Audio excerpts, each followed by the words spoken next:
For our first honoree, I'd like to introduce my good friend, Michael Covarrubias, who's the chairman and CEO of the TMG Group. He is a former chairman of the Bay Area Council. He is a member of the selection committee of the Hall of Fame, and he is a true civic business leader in the Bay Area. Michael Covarrubias. So I'm going to try to focus on one of my dear friends for the last 40 years, John Sobrato. And it's a true honor to be the person who introduces the first member to the Hall of Fame this year. John and I go back to my childhood when I was at Union Bank and making construction loans. And I was a babe, and they gave me John as a customer. And John was already on his way to creating an empire in the Silicon Valley, so he got whatever he wanted. So I was there to try to make it feel like we were negotiating. You've all heard of that book somebody did called The Art of the Deal. If John had a book, I know it's a bad audience for that. If John had a book, it would be called The Art of Negotiation. John is tough. John is tough. But I'm pretty sure whenever we negotiated, he got the better side of the deal. But the fact that we were able to do business with someone who was creating such an impact on the Valley was really amazing. The number of projects that John did down there included great campuses for high-tech companies. He was a leader in innovation. He did the Apple campus before the spaceship in Cupertino. And he inspired many people, I think, to go into this business, including me. It can be a tough and ruthless business. It requires a spine of steel, requires a keen ability to see into the future, identify trends before they become reality, and a perseverance of will. And John embodied all of those. He also carried with him another element, which is one of the big reasons we're honoring him tonight, and that is an incredible sense of community, charity, and compassion. Long before there was this thing called social responsibility, there was John Sobrato and the John Sobrato organization and family, who are all mostly represented here. So even as his empire was growing to extraordinary levels, John was already thinking about giving back. Now remember, developers as a food class are somewhere down here with lawyers and politicians. So I can say that. So you got to realize that for someone to step out of that box and be as tough and successful as he was, while at the same time converting into a philanthropic organization that has never been seen, I think, and certainly in the real estate industry, to improve lives around the Bay Area. I'm a big fan of being competitive, and John and I have shared moments at the San Francisco Business Times 100 most philanthropic groups, and he beats me out every year by about $50 million, but not that that matters. But the best part about it is 2 years ago, I think it was, he was 50-some million and number 2 in the Bay Area, and Google was 54 million, and I said, that's not going to happen next year. And I think John doubled their amount of philanthropic that year because he wanted to be first, and that's what I love about him. He's competitive, but in the right spirit. So the final chapter on John for his philanthropic description is he was one of the first people to sign the Buffett Pledge, so giving away half their family's net worth, and that's with a that's a good-sized number with a B in front of it, so it's a real deal. And then John Michael Sobrato, sitting over there, his son, echoed it with a similar commitment to give away the other half. So this is a family that is committed to give away their entire fortune. I suspect they're going to keep a little bit for the grandkids. But John is truly one of a kind in our industry, and here's a video to give you a little better feel for it.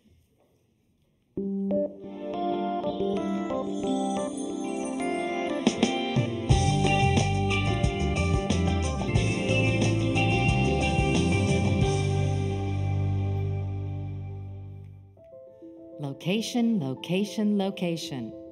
If ever that well-known real estate axiom applied to a place, Silicon Valley would be it. For John Sobrato, another adage also applied: timing, timing, timing.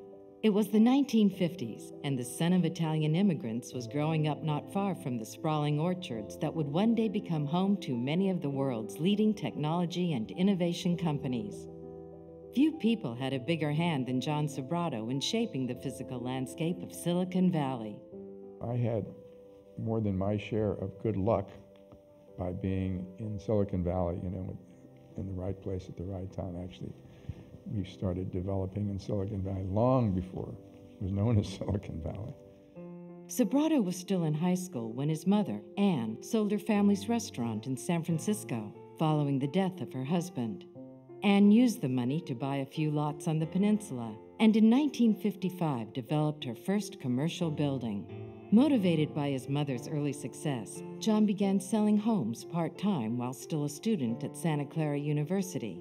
And shortly after graduating, he launched his own residential realty company in Palo Alto. Over the next half-century, Sobrato led a real estate empire that would grow to include millions of square feet of commercial office space and thousands of residential housing units. Partnering with Anne, and later Carl Berg, Sobrato began expanding his reach into commercial development, constructing buildings for the fast-emerging electronics industry. By the 1990s, the Sobrato Development Company's massive portfolio of buildings and tech campuses spanned the entire Silicon Valley. Sobrato partnered with Apple to build the company's first headquarters in Cupertino. His buildings would carry the names of such iconic companies as Yahoo, Netflix, NVIDIA, and Google. All told, Sobrato has developed over 21 million square feet of research and development and office buildings and 10,000 apartment units.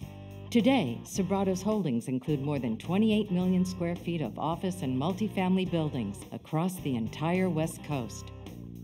The lessons John Sobrato learned in his youth would lead him and his family on a new path beginning in the mid-1990s. Well, both my mother and father worked very hard. They had a very strict work ethic, and they both believed in giving back some of their success. The Sobrato Family Foundation launched in 1996 under the leadership of John's daughter, Lisa. The Sobrato family has been part of the same community for over 4 generations, and that is why we are funding all of the Donors Choose classroom needs in Santa Clara and Southern Alameda counties. John and his family would donate the wealth that their successful business generated to create one of the leading and largest philanthropic organizations in the Bay Area. We call it the Sobrato Family Foundation for a reason. We want all the members of the family to be engaged in a position that they can collaborate on certain things together as a family. Combined with major contributions by individual family members, the Sobrato's total giving has surpassed well over $500 million and helped improve the lives of countless people. John, Sue, and son John have signed the Giving Pledge, promising to donate all their wealth to charity. We really sort of try to focus on education. They've helped establish numerous educational buildings at Santa Clara University, the Lucille Packard Children's Hospital, and Valley Medical Center. Their philanthropy supports a wide range of educational, literacy, and early education programs at schools and learning centers across the valley. And they've created campuses in Milpitas, San Jose, and Redwood Shores that provide rent-free space for more than 70 nonprofit organizations. Disparity between those that have and have not in Silicon Valley has really changed dramatically since I really started. We think you have a moral obligation to spread your wealth around. It's all part of an incredible legacy started more than 50 years ago that will continue to touch millions of lives in the decades to come. It's just been a delight to see your money at work and something besides just writing a check.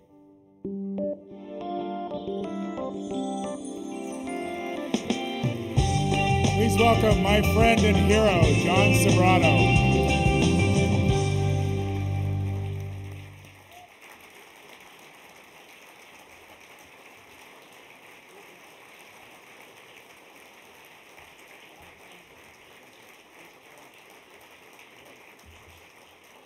So one of the little-known facts about John that wasn't highlighted in the video is that as the son of a strong founder and the father of a successful family, It's not easy to create a multi-generational real estate operation. I have it on good authority. And John has accomplished that. So my congratulations to you and your family, John. Thank you. Thank you, Alex. And Mike, thank you for your humorous bit of history. I bet you don't know that way back when you used to give loans to our company, that you made us 100% loans. And, you know, basically that's how we built the business, with debt. Today, developers use other people's money, typically institutional capital. But back in the old days, when Alex started with his dad, we used to have to bet the farm on practically every deal. Thank you.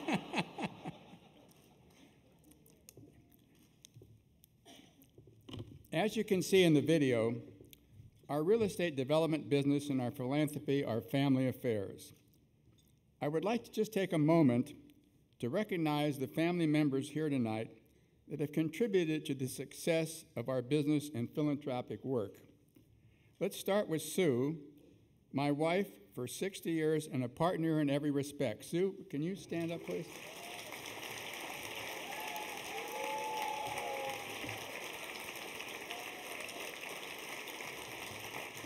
My son, John Michael's here this evening. He joined me in 1983 after graduating from Santa Clara University and was our CEO for 25 years and made a dramatic contribution to the growth before relinquishing his position a few years ago so he could concentrate on philanthropy. John Michael's here tonight with his wife, Timmy, who's also an accomplished bronze sculptor. My son-in-law, Matt Sonsini, is here this evening, who after 18 years as a successful corporate lawyer, joined us to handle our capital group about 8 years ago. Currently, he is now the CEO of the Sobrato organization after taking over for my son, John Michael. My daughter, Sherry, is also here. Oh, excuse me, my daughter, Lisa, is here this evening.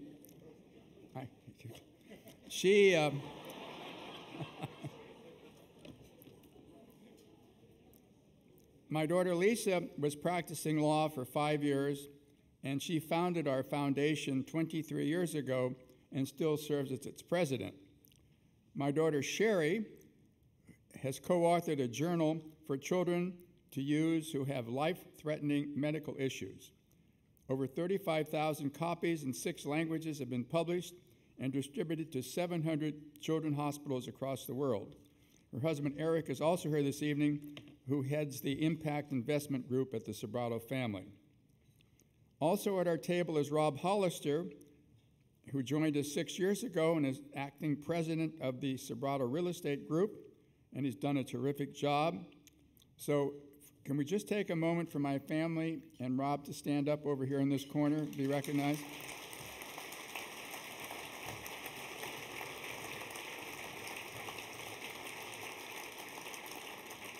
Thank you.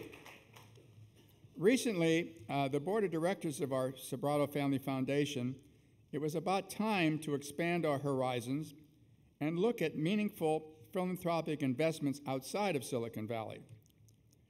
We're going to continue supporting all the very worthy social service agencies, educational establishments, and hospitals in Silicon Valley, but want to deploy even more of our resources while we are all alive. Consequently, commencing this year, we will be donating a corresponding amount of developed and stabilized real estate as we embark on new developments in our $2 billion pipeline over the next 5 years.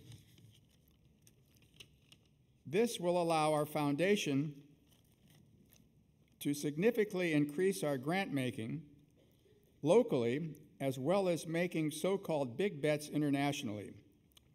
Programs like working to eradicate plastic pollution in the oceans, illegal fishing, climate change, human suffering in third world countries, and sustainability will become our initial focus internationally.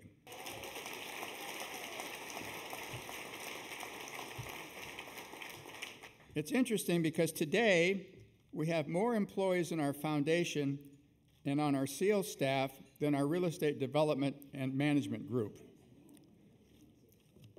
SEAL stands for Sobrato Early Academic Language, which is an early child language, dual language program commencing at age 3 with the goal of teaching mostly Hispanic children from low-income families to be academically literate by the 3rd grade.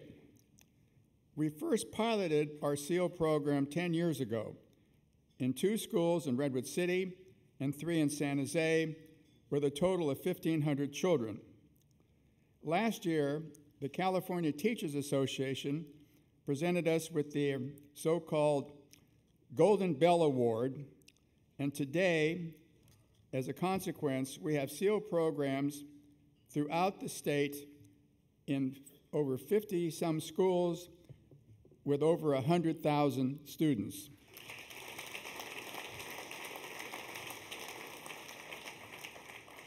Recently, we spun off our SEAL program to a separate 501(c)(3), and we were able to get some dollars from the state of California and other foundations to grow the program, and we're very hopeful that we're able to go statewide with the program. Most of our family had a Jesuit education that stressed the 3 C's, namely competence, conscience, and compassion, as well as becoming persons to serve others. These values have been the cornerstone of our giving. As a family, we believe we are obligated to give back to those in our community that are disenfranchised and need our help. These are neighborhoods where we built our successful real estate business. Likewise, we like to give back to those educational institutions that have shaped our values. That is why we've been major supporters of both Santa Clara University and the University of San Francisco, as well as all the Catholic high schools in Silicon Valley. Tonight, I urge all of you to spend some personal time volunteering your time, your treasure, with nonprofit agencies that help the less fortunate in our community. Believe me, your personal satisfaction would be well worth it. So again, Jim, Mike, thank you for this award, and have a wonderful evening. Thank you.